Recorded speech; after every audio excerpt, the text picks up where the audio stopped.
Cube Tamil நேயர்களுக்கு வணக்கம். நான் உங்கள் சங்கீத் ஒன். இது தேர்தல் களம் 2024 நிகழ்ச்சி.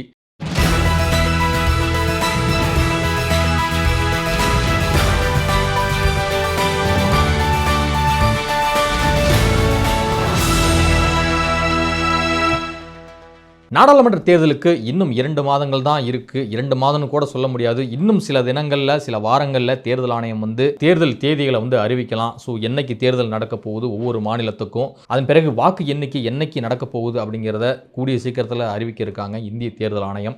ஆனால் அதற்கு முன்பாக இந்தியாவில் இருக்கக்கூடிய எல்லா கட்சிகளுமே தீவிரமாக எந்தெந்த தொகுதியில் யாரை வேட்பாளராக நிறுத்தலாம், யாரை நம் கட்சி சார்பாக நிறுத்தலாம், இவர் பணம் அதிகம் செலவழிப்பாரா, இவரிடம் மக்கள் செல்வாக்கு இருக்கா, ஸோ இவர் பேக்ரவுண்டாக நல்ல ஒரு தொழிலதிபராக இருக்கிறாரா, ஸோ இவரால் எல்லா செலவுகளுமே கவனிக்க முடியுமா, ஸோ இவருக்கு கட்சியில் எவ்வளோ பெரிய செல்வாக்கு இருக்குது, மக்களிடம் எவ்வளோ பெரிய செல்வாக்கு இருக்குது, ஸோ அப்படிங்கிற காரணங்களை ஒவ்வொரு கட்சியுமே சேகரிச்சுட்டு வர்றாங்க.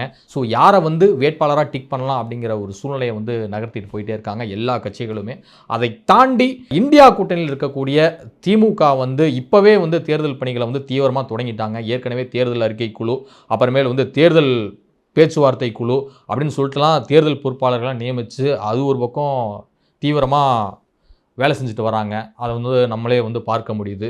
தற்போது திமுக சார்பாக கிட்டத்தட்ட ஒரு 20லிருந்து 25 தொகுதிகள் தமிழ்நாடு மற்றும் புதுச்சேரியில் இருக்கக்கூடிய 40 நாடாளுமன்ற தொகுதிகளில் ஒரு 25 தொகுதிகளிலாவது உதயசூரியன் சின்னத்தை நிறுத்தணும் அப்படிங்கிற முனைப்பில் ஸ்டாலின் அவர்கள் ஈடுபட்டு வர்றதை நம்ம கண்கூடாக பார்க்க முடியுது.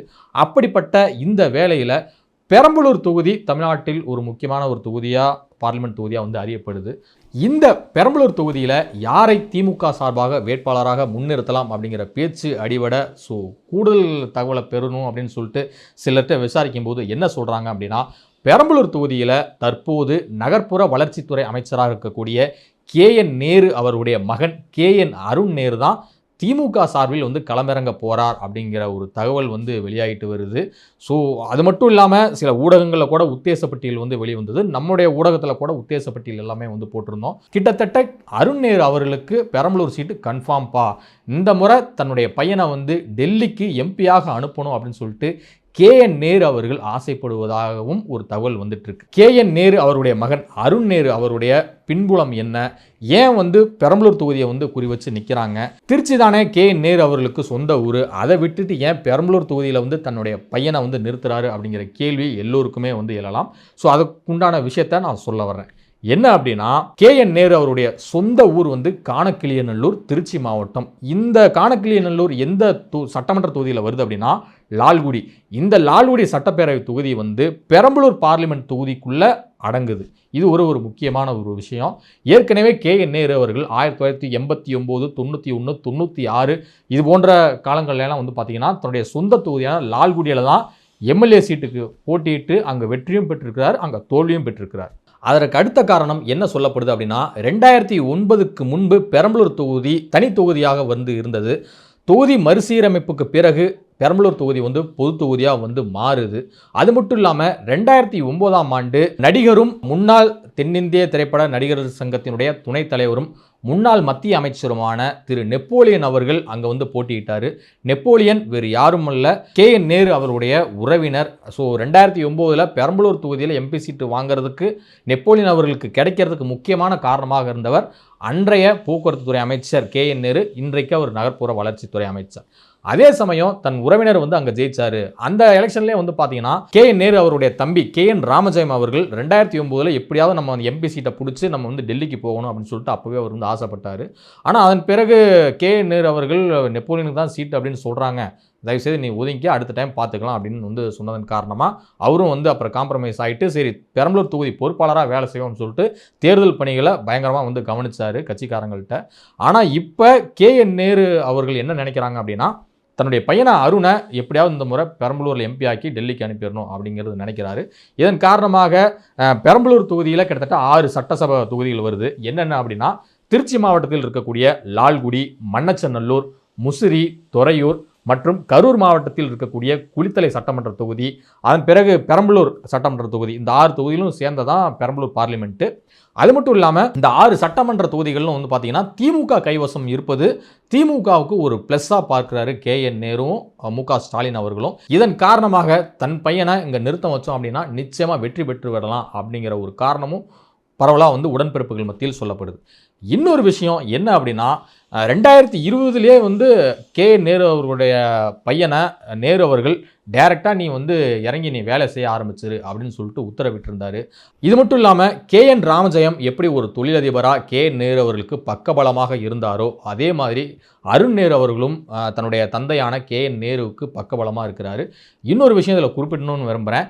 திருச்சி மாவட்டத்தில் இதில் வந்து பார்த்தீங்கன்னா 2, அதாவது திமுக வந்து நிர்வாக ரீதியாக பிரித்த 2 மாவட்ட செயலாளர்கள் வந்து நேரு அவர்களுடைய தீவிர ஆதரவாளர்கள். யார் அப்படின்னா திருச்சி வடக்கு மாவட்டத்தைச் சேர்ந்த காடுவெட்டி தியாகராஜன்.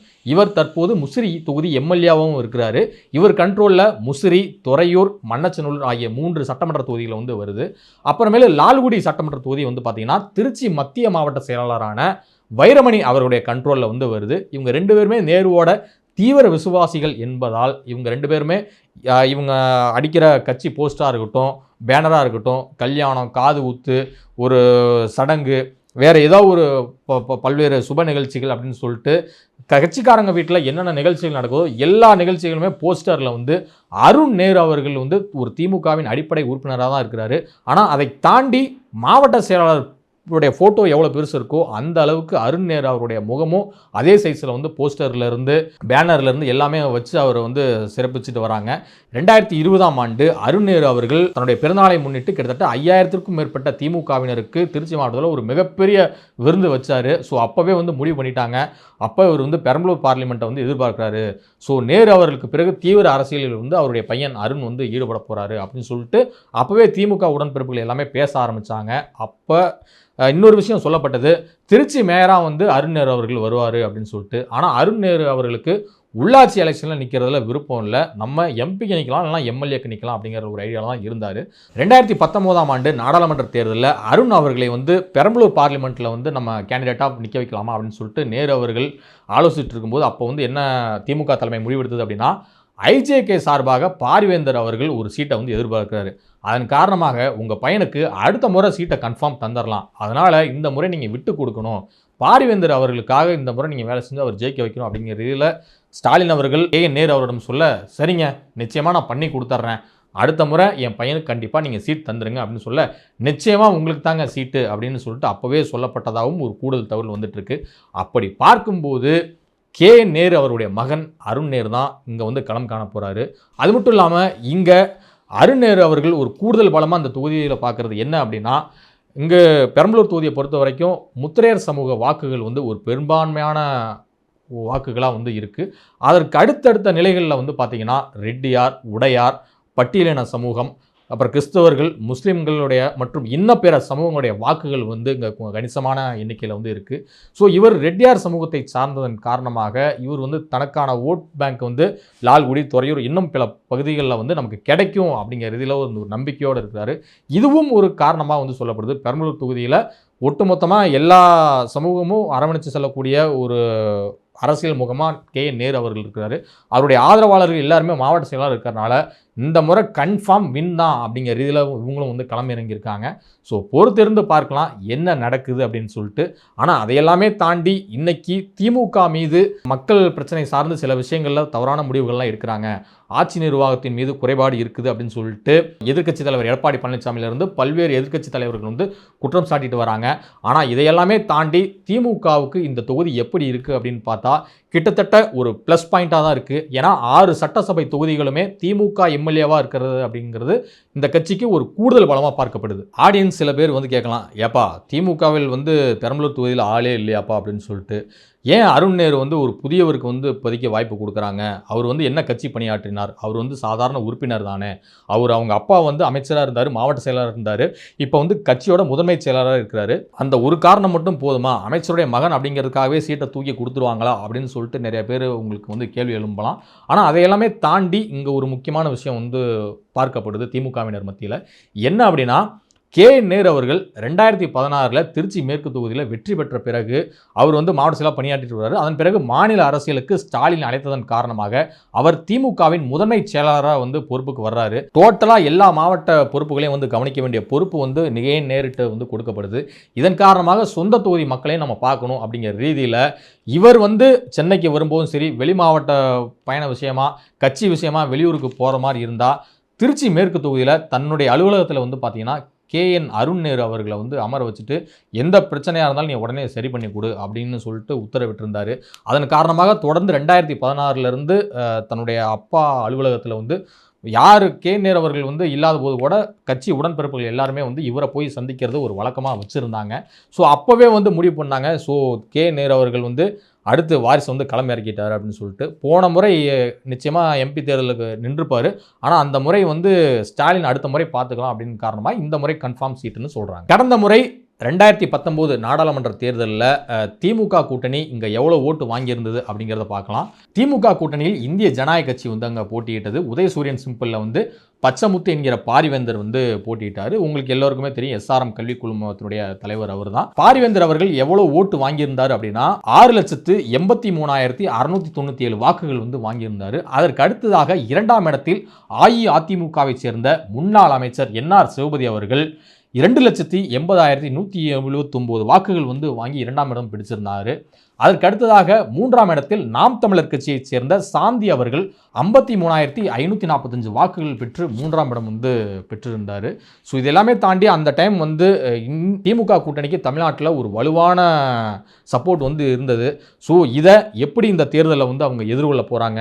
அருண் நேரு அவர்கள் வெற்றி பெறுவாரா, இல்லை அருண் நேரு அவர்கள் பெரம்பலூர் தொகுதியை விட்டு பெரம்பலூர் சீட்டு கிடைக்காம ஒருவேளை திருச்சிக்கு போவாரா அப்படிங்கிறத இறுதி நேரத்தில் வந்து பார்க்கலாம். ஆனால் கிட்டத்தட்ட திமுக உடன்பிறப்புகள் எல்லோருமே பெரம்பலூர் தொகுதியை பொறுத்த வரைக்கும் இப்போவே தீவிரமாக வந்து கிளைக்கழகம் முதற்கொண்டு வேலை செய்ய ஆரம்பிச்சிட்டாங்க. கடந்த தீபாவளி, பொங்கல் எல்லா பண்டிகை காலங்களையும் வந்து பார்த்திங்கன்னா கிளை செயலாளர்லேருந்து ஒன்றிய செயலாளர், மாவட்ட நிர்வாகிகள் முதற்கொண்டு எல்லோருக்குமே வந்து பார்த்திங்கன்னா சிறப்பான கவனிப்பை வந்து நேருவோட குடும்பம் வந்து செஞ்சுருக்கு. இதன் காரணமாக நிச்சயமாக வந்து தீவிரமாக பணியாற்றிட்டு இருக்காங்க. இன்னும் வேட்பாளர் மட்டும் அறிவிக்கப்படலை அப்படிங்கிறது தான் யதார்த்தமான உண்மையாக இருக்குது. ஸோ பொறுத்திருந்து பார்க்கலாம், இந்த தொகுதி திமுக வெல்லுமா அல்லது வேறு பிற கட்சிகள் வெல்ல போகுதா அப்படிங்கிறத பொறுத்திருந்து பார்க்கலாம். நன்றி, வணக்கம்.